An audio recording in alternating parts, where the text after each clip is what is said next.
Hello बच्चों, कैसे हैं आप लोग। इससे पिछले वीडियो में 1 से 50 तक क्वेश्चन का डिस्कशन हो गया था। अब इस वीडियो में आगे के क्वेश्चन का डिस्कशन होगा। चलिए 51 नंबर क्वेश्चन को पढ़ते हैं। कभी कभी कुछ व्यक्तियों के नेत्र का क्रिस्टलीय लेंस दुधिया तथा धुंधला हो जाता है। इस स्थिति को क्या कहते हैं। तो आपके सामने 4 ऑप्शन है। मोतियाबिंद, अंधापन, आँख की बड़ी बीमारी जिसका निवारण असंभव है, दीर्घ दृष्टि दोष। तो देखिए इसका जो सही आंसर होगा वो होगा ए यानी मोतियाबिंद।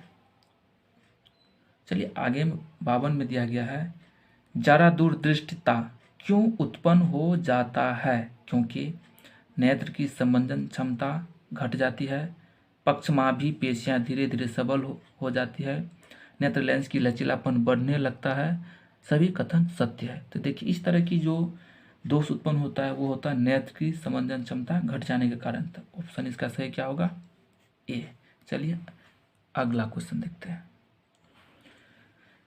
53 नंबर में है, दीर्घ दृष्टि दोष होने का क्या कारण है। आपके सामने ऑप्शन है, अभिनेत्र लेंस की फोकस दूरी का घटना, नेत्र गोलक का बड़ा हो जाना, अभिनेत्र लेंस की वक्रता का घटना, अभिनेत्र लेंस की फोकस दूरी का अत्यधिक हो जाना। तो देखिए दीर्घ दृष्टि दोष उत्पन्न का मुख्य कारण होता है फोकस दूरी का अत्यधिक बढ़ जाना, यानी इसका ऑप्शन क्या हो जाएगा, डी यानी अभिनेत्र लेंस की फोकस दूरी का अत्यधिक बढ़ जाना। चलिए अब आगे का क्वेश्चन देखते हैं। चलिए यहाँ पे लिखा है, अभिनेत्र लेंस की फोकस दूरी में परिवर्तन किया जाता है। ऑप्शन है पुतली के द्वारा, दृष्टिपटल के द्वारा, पक्षमाभी द्वारा, परितरिका द्वारा। तो देखिए इसका जो सेंसर होगा वो होगा सी, पक्षमाभी द्वारा अभिनेत्र लेंस की फोकस दूरी को परिवर्तन किया जाता है। चलिए 55 में दिया गया है, निकट दृष्टि दोष को निम्नलिखित में से किस लेंस के द्वारा हटाया जाता है। आपके सामने ऑप्शन है, उत्तल लेंस होगा, अवतल लेंस, बायफोकल लेंस, बेलनाकार लेंस। तो देखिए इसका जो सेंसर होगा वो क्या होगा, अवतल लेंस के द्वारा। इसको किसके द्वारा हटाया जाता है, अवतल लेंस के द्वारा निकट दृष्टि दोष को दूर किया जाता है। चलिए आगे क्वेश्चन को देखते हैं। 56 में है, नेत्रदान करने वाले व्यक्ति की आयु सीमा होगी 10 वर्ष, 25 वर्ष, 60 वर्ष, इनमें से सभी। तो क्या होगा, इनमें से सभी। इनमें से सभी नेत्रदान इस उम्र कर सकता है। चलिए 57 नंबर क्वेश्चन को देखते हैं। मृत्यु के पश्चात कितने घंटे के अंदर नेत्र निकाल लेना चाहिए। आपके सामने ऑप्शन है 2 से 3 घंटे के भीतर, 4 से 6 घंटे के भीतर, 8 से 10 घंटे के भीतर, 10 से 12 घंटे के भीतर। तो इसका सही आंसर क्या होगा, 4 से 6 घंटे के भीतर। चलिए अगला क्वेश्चन देखते हैं। आगे में है, इनमें से कौन व्यक्ति नेत्रदान कर सकता है। संक्रामक रोग से पीड़ित, मधुमेह का रोगी, दमे का रोगी, बी एवं सी दोनों। तो देखिए यहाँ पे आंसर होगा बी एवं सी दोनों, यानी मधुमेह का रोगी भी और दमे का रोगी भी नेत्रदान कर सकता है। चलिए 59 में है, निम्न में से कौन ऐसे व्यक्ति है जो नेत्रदान नहीं कर सकता है, यानी कौन कर सकता है कौन नहीं कर सकता है। तो देखिए एड्स से पीड़ित व्यक्ति नेत्रदान नहीं कर सकता है, बाद बाकी दम्य से पीड़ित कर सकता है, मधुमेह से पीड़ित भी कर सकता है, चश्मा पहनने वाला व्यक्ति भी कर सकता है। चलिए अगला क्वेश्चन देखते हैं।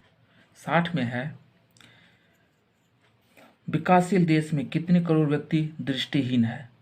ऑप्शन है 4 करोड़, 5 करोड़, 3.5 करोड़ और 10 करोड़।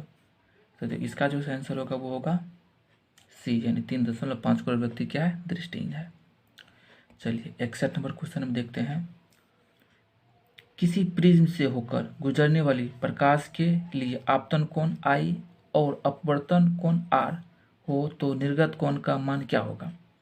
यानी निर्गत कोण का मान जो होगा किसके बराबर होगा, बोलता है ए में दिया कोण R के बराबर, कोण R से छोटा, कोण I प्लस कोण R के बराबर होगा, कोण I के बराबर होगा। तो देखिए निर्गत कोण जो होता है कोण I के बराबर होता है, किसके बराबर होगा, कोण I के बराबर, यानी आपतन कोण के क्या होता है, बराबर होता है, अपवर्तन कोण के बराबर नहीं होता। चलिए इसको हम एक फिगर से समझते हैं। आपके सामने फिगर है प्रिज्म प्रिज्म से प्रकाश का अपवर्तन का फिगर है। इसमें हम देख रहे हैं ये हो गया आपका आपतित किरण, यहाँ हो गया आपका अपवर्तित किरण, ये हो गया आपका निर्गत किरण। यहाँ पे जो लेन देख रहे हैं ये हो जाता, ये होगा आपका आपतन अभिलंब हो जाएगा, और यहाँ पे जो है ये भी आपका क्या हो जाएगा, अभिलंब हो जाएगा। तो देखिए यहाँ पे ये आपतित किरण और ये अभिलंब के बीच जो एंगल बन रहा है आई, ये आपका होगा आपतन कोण, और यहाँ पे जो एंगल बन रहा है ये हो जाएगा आपका अपवर्तन कोण। देखिए निर्गत कोण कहाँ बनता है, तो यहाँ पे जो देख रहे हैं ये कोण ई, ये आपका क्या हो जाएगा, निर्गत कोण।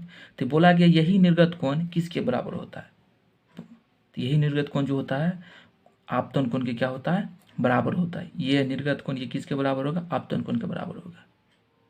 ठीक है, तो इस बात को आप समझ गए होंगे।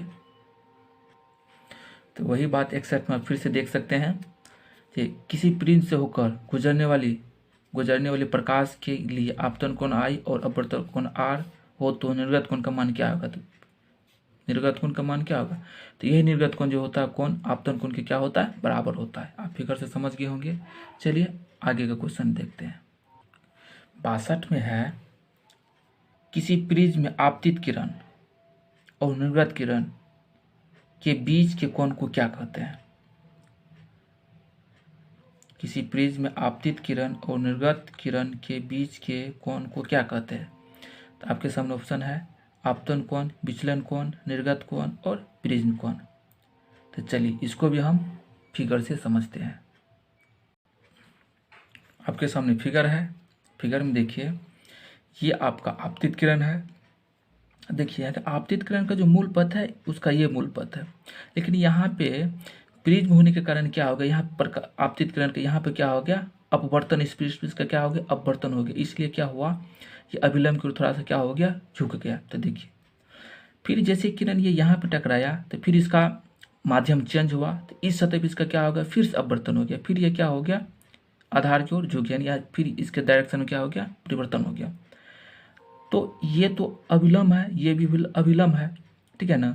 तो ये आपतित किरण हुआ है, ये जो आपतित किरण है, तो इस आपतित किरण के लिए यहाँ वाला ये किरण ये अपवर्तित किरण हो गया, और ये किरण क्या हो गया, निर्गत किरण हो गया। ठीक है, तो आपतित किरण का जो मूल डायरेक्शन ये है, इसको डॉटेड लाइन में बढ़ाएंगे तो यहाँ तक बढ़ेगा, ठीक है ना।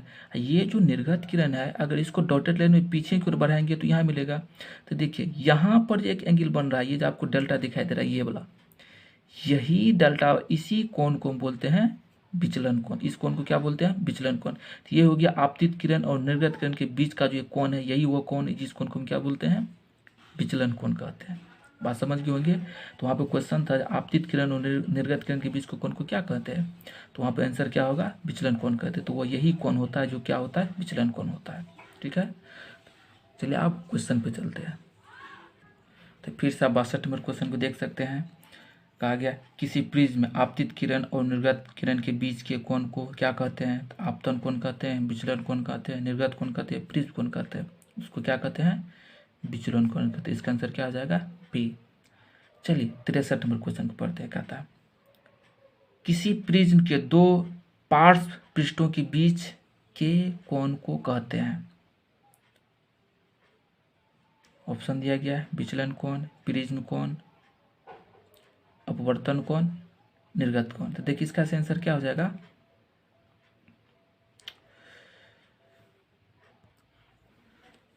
प्रिज्म कोण। इसका आंसर क्या हो जाएगा, प्रिज्म कोण। चलिए इसको भी फिगर से दिखा देते हैं प्रिज्म कोण क्या होता है।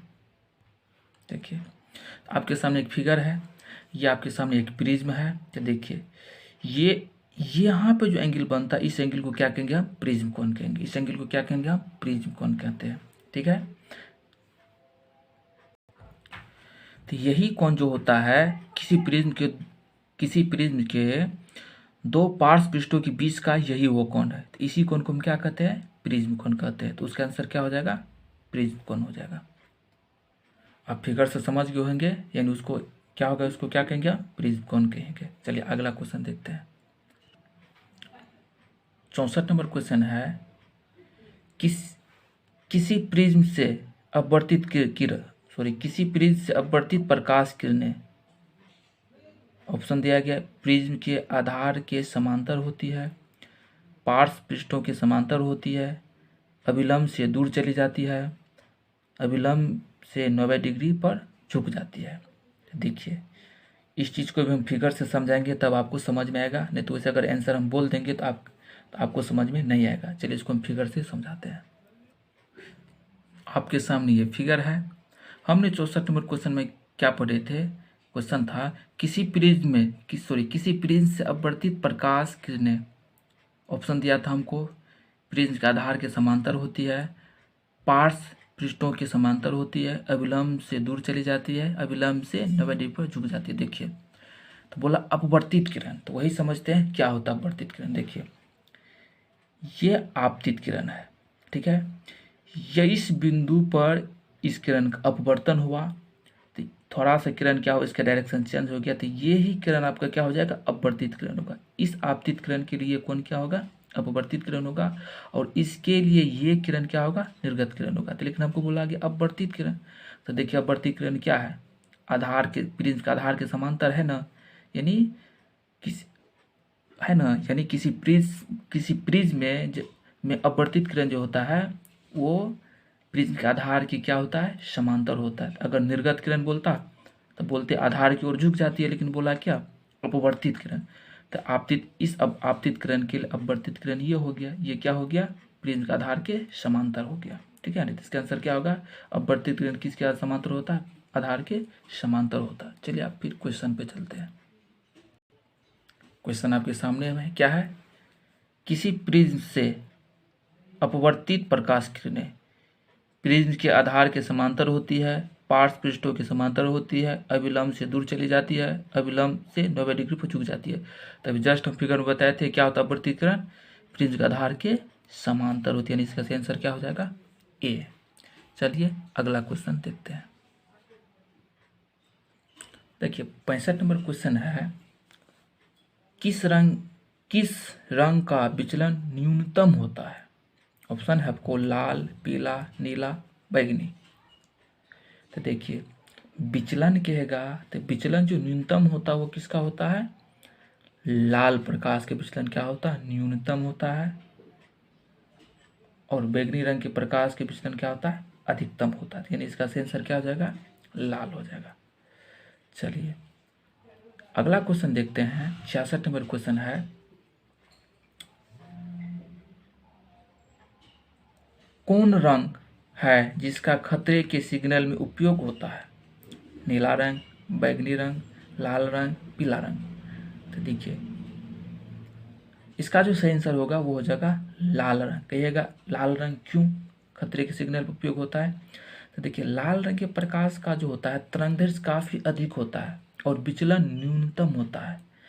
तो तरंगदैर्घ्य अधिक होने के कारण यह होता है जो काफ़ी लंबे दूरी से भी यह स्पष्ट दिखाई देता है, यानी काफ़ी दूर से भी यह क्या होगा, लाल रंग का प्रकाश स्पष्ट दिखाई दे देता है।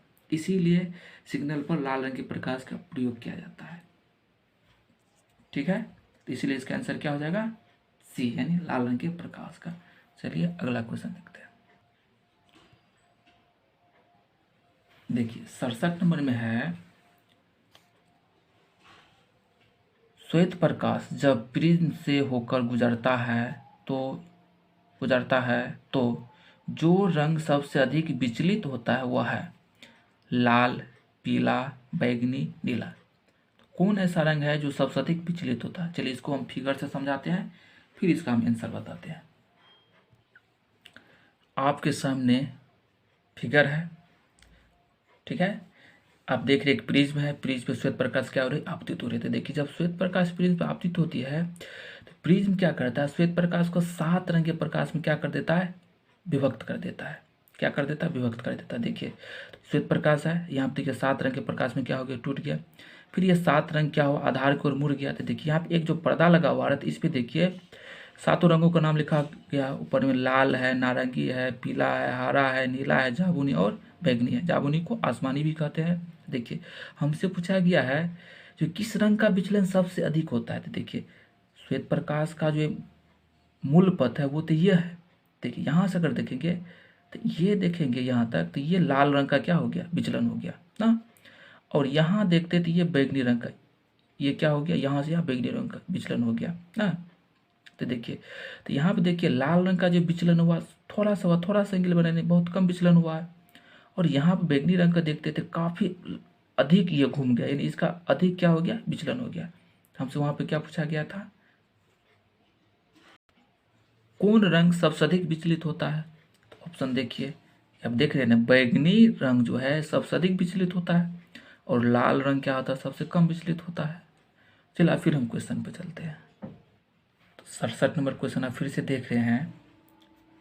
श्वेत प्रकाश जब प्रिज्म से होकर गुजरता है तो जो रंग सबसे अधिक विचलित होता है वह है, तो सबसे अधिक कौन विचलित होता है, लाल, पीला, बैगनी, नीला, कौन होता था, बैगनी, यानी इसका ऑप्शन क्या हो जाएगा, सी। चलिए 68 नंबर क्वेश्चन को पढ़ते हैं, क्या है, प्रिज्म से होकर सूर्य का श्वेत प्रकाश गुजरने पर श्वेत प्रकाश 7 रंगों में विक्षेपित हो जाता है। इसमें लाल रंग के प्रकाश का विचलन, लाल रंग के प्रकाश का विचलन क्या होता है, तभी जस्ट फिगर में क्या बताए थे, जब विचलन की बात करेगा तो बैगनी रंग के प्रकाश के विचलन सबसे अधिक होता था और लाल रंग के प्रकाश के विचलन सबसे कम होता है। तो यहाँ पर पूछा गया लाल रंग के प्रकाश के विचलन क्या होता है, बैगनी प्रकाश से कम होता है, बिल्कुल बैगनी प्रकाश से कम होता है, हरे प्रकाश से भी कम होता है, बिल्कुल हरे से भी कम होता है, आसमानी से कम होता है, आसमानी से भी कम होता है, डी में दिया है सभी रंगों से कम, बिल्कुल सही। लाल रंग के प्रकाश के विचलन जो होता है सभी प्रकाश के विचलन से क्या होता है, कम होता है। इसका ऑप्शन क्या हो जाएगा, डी। चलिए अगला क्वेश्चन देखते हैं। देखिए अगला क्वेश्चन है, प्रिज्म से सूर्य का प्रकाश गुजरने पर पर्दे पर 7 रंग देख पाते हैं क्योंकि प्रिज्म 7 रंगों से निर्मित होते हैं, सूर्य के प्रकाश में कोई रंग नहीं है। सूर्य के श्वेत प्रकाश में 7 रंग मौजूद है, इनमें से सभी उत्तर सही है।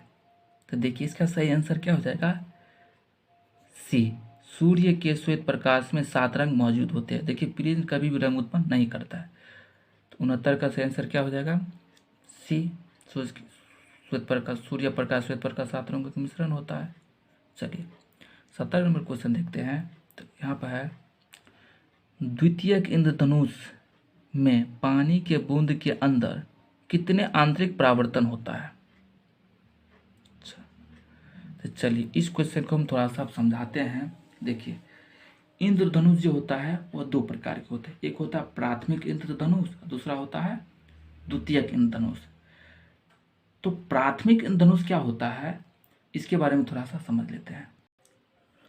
प्रकाश का 2 बार अपवर्तन होता है और 1 बार आंतरिक परावर्तन होता है, तब प्राथमिक इंद्रधनुष बनता है।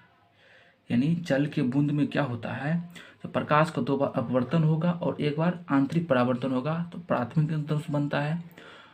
और जब प्रकाश का 2 बार अपवर्तन और 2 बार आंतरिक परावर्तन होता है तो द्वितीयक इंद्रधनुष बनता है।